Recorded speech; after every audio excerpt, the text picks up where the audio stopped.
Welcome friends, myself Imran Ahmed, working as a assistant professor in commerce in MGV's Arts, Commerce and Science College, Malegaon City. I welcome you all in my presentation in the subject Elements of Company Law, class SY BCom. दोस्तों, आज का जो हमारा topic है वो commencement of business या आज हम इस वीडियो में देखने वाले हैं what is mean by commencement of business, how we commence the business. ठीक है, so let's discuss about this. Incorporation is not enough. Image में आप देख रहे होंगे incorporation is not enough, you will not need a certificate of commencement of business. Friends, यहाँ पर commencement of business जो है ये एक तरीके का सर्टिफिकेट है जो रजिस्ट्रार ऑफ द कंपनी ये प्रोवाइड करता है कंपनी को. ठीक है, तो यहाँ पर मैं दो बातें आपको बताता चलूँ जो कि बहुत इम्पॉर्टेंट है before we start discussion on commencement of business.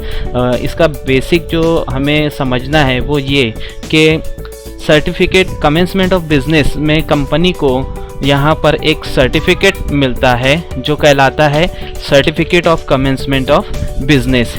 ये पब्लिक कंपनी को मिलता है और इससे पहले सिर्फ और सिर्फ प्राइवेट कंपनी जो होगी उसे certificate of incorporation of business ये मिलता है. यानी कि प्राइवेट कंपनी अगर है तो सर्टिफिकेट ऑफ इनकॉर्पोरेशन पहला मिलता है तो प्राइवेट कंपनी अपना बिजनेस वहाँ स्टार्ट कर सकती है. लेकिन अगर आपकी कंपनी जो है वो पब्लिक कंपनी है, आपकी कंपनी अगर पब्लिक कंपनी है तो आपको दो सर्टिफिकेट हासिल करना पड़ेगा, certificate of incorporation and certificate of commencement of business. तो यहाँ पर ध्यान रखेंगे कि पब्लिक कंपनी प्राइवेट कंपनी के लिए एक सर्टिफिकेट ऑफ इनकॉर्पोरेशन और पब्लिक कंपनी अगर है तो उसे दो सर्टिफिकेट हासिल करना पड़ेगा, certificate of incorporation and certificate of commencement of business. यहाँ पर हम देखेंगे कि आगे हम देखते हैं incorporation.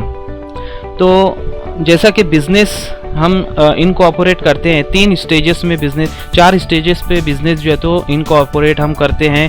First stage promotion, second incorporation, third subscription and fourth last step commencement of business. यहाँ पर तीन स्टेप जो है वो प्रोमोशन, इनकॉर्पोरेशन और सब्सक्रिप्शन ये स्टेजेस कहलाएंगी. और कमेंसमेंट ऑफ बिजनेस जो आज का हमारा टॉपिक ऑफ डिस्कशन है, यहाँ पर आपको एक सर्टिफिकेट मिलेगा रजिस्ट्रार ऑफ द कंपनी की तरफ से. तो यहाँ इसे हम स्टेज नहीं कहेंगे, यहाँ सिर्फ हमें क्या रहेगा, सर्टिफिकेट मिलेगा रजिस्ट्रार ऑफ द कंपनी की तरफ से.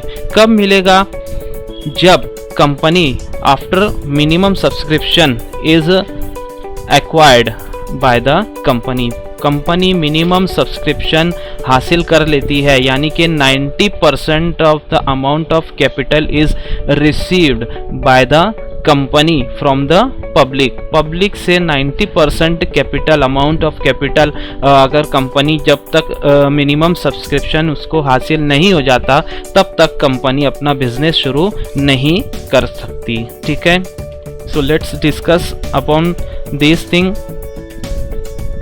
Ascertainment of availability of propose name of the company को क्या करना पड़ेगा? सबसे पहले ascertainment of availability of propose name of the company का जो नाम रखना है उसको वो नाम अवेलेबल है या नहीं, कंपनी रख सकती है या नहीं, प्रपोज नेम उसका नाम फिक्स करना. रजिस्ट्रार को जो है तो वो कंपनी अपना नाम सेंड करेगी और देखेगी कि वो यूनिक होना चाहिए, डिफरेंट होना चाहिए. जो मार्केट में नेम अवेलेबल है उनसे डिफरेंट होना चाहिए, सेम नहीं होना चाहिए. अदरवाइज अगर सेम होता है तो रजिस्ट्रार ऑफ द कंपनी उसे क्या कर देगा, कैंसिल कर देगा. ठीक है, then application for the licence, company licence के लिए अप्लाई करेगी रजिस्ट्रार ऑफ द कंपनी को. Then SEBI, security exchange board of India, इससे जो है तो कंपनी अप्रूवल मांगेगी किसके लिए, for to draft the prospectus. तो SEBI's approval is must to draft the prospectus. So these are the steps. Now preparation of memorandum of association. तो memorandum of association company क्या करेगी, सबसे पहला क्या मेमोरेंडम ऑफ एसोसिएशन ये तैयार करेगी, ठीक है। तो कंपनी को मेमोरेंडम ऑफ एसोसिएशन, जैसा पिछले वीडियो में हमने देखा कि memorandum of association is a charter of the company, ये कंपनी का चार्टर होता है। इसमें कुछ क्लॉजेस होते हैं, वो हम वन बाय वन डिस्कस कर लेते हैं। नेम क्लॉज, कंपनी का जो नाम होता है वो मेमोरेंडम ऑफ एसोसिएशन में इंक्लूड होता है। What will be the name of the company should be mention in the memorandum of association under the clause name clause, that is called as a name clause. Second है situation clause, what will be the situation, company के head office जो है वो कहाँ पर situated रहेगी, उसका full address है, ये तमाम चीज़ें जो है तो सिचुएशन क्लॉज में रहेगी। Then object clause, what is the object, for what purpose the company is going to be establish, किस मकसद को लेकर के कंपनी इस्टेब्लिश की जा रही है, उसको वो ऑब्जेक्ट कंपनी जो है तो यहाँ पर मेंशन करेगी ऑब्जेक्ट क्लॉज में। Then liability clause, what will be the liability of the company and members should be mentioned in the liability clause, यानी कि limited liability and limited liability, all these things. Next है capital clause, what type of capital the company is going to issue, share capital, जैसा इससे पहले के video में, अभी पिछले वीडियो में हमने कंप्लीट किया शेयर कैपिटल, ये तमाम चीज़ें अभी हमने कंप्लीट किया लास्ट वीडियो में। आप लोग जो है तो सिटी सीनियर कॉलेज चैनल पर जा कर के वो वीडियो देख सकते हैं। Share capital of the company, इसके बारे में मैंने जो है तो डिटेल में बताया है। What will be the capital, different types of capital, equity share capital, preference share capital, preference share capital की टाइप्स, ये तमाम चीज़ें जो है तो कैपिटल क्लॉज में मेंशन रहेगी, ठीक है। So preparation of memorandum of association will be the next step for the incorporation of the company by the company. And last है association clause. So this is all about the memorandum of association. Then next step will be from the company preparation of articles of association. अगली step रहेगी company की incorporation की articles of association ये prepare करना। After the preparation of the memorandum of association company को है company को articles of association भी तैयार करना पड़ेगा। क्या रहता है कंपनी का आर्टिकल्स ऑफ एसोसिएशन, ये कंपनी की internal activity, internal rules and regulations जो है वो आर्टिकल्स ऑफ एसोसिएशन में मेंशन होती है कि कंपनी क्या कंपनी के अंदर जो भी रूल्स रेगुलेशंस रहेंगे वो मेंबर्स हो गए, वर्कर्स हो गए, उनके लिए क्या रूल्स रेगुलेशंस रहेंगे, लायबिलिटीज़ रहेगी, जिम्मेदारियां रहेगी, वो तमाम चीज़ें आर्टिकल्स ऑफ एसोसिएशन में कंपनी को मेंशन करना रहेगा, ठीक है। Next preparation of the prospectus, तो कंपनी नेक्स्ट स्टेप रहेगी।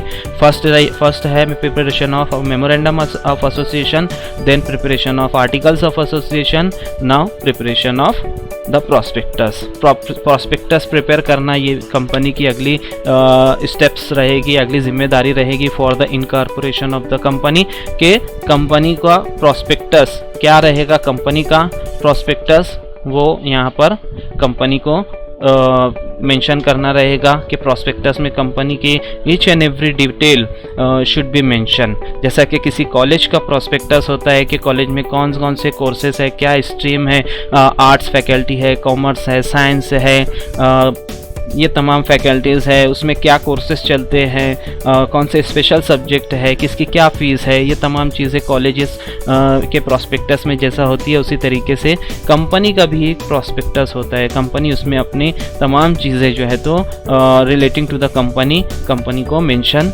करना होता है, जिस पर प्रॉस्पेक्टस पर भरोसा करके शेयर होल्डर्स प्रॉस्पेक्टस देखते हैं। जो मेंबर्स होते हैं वो जनरल पब्लिक जो होती है बिफोर द सब्सक्रिप्शन प्रॉस्पेक्टस देखती है, और प्रॉस्पेक्टस देखने के बाद ही कंपनी की कंडीशन को देखने के बाद वो अपना पैसा उसमें लगाने के लिए तैयार होते हैं। आफ्टर सीइंग द प्रॉस्पेक्टस में प्रॉस्पेक्टस से जो है तो पब्लिक को पता चलता है कंपनी किस नौइयत की है, क्या कंपनी का मकसद है, क्या करना चाह रही है, जिसके लिए कंपनी को पैसा लग रहा है।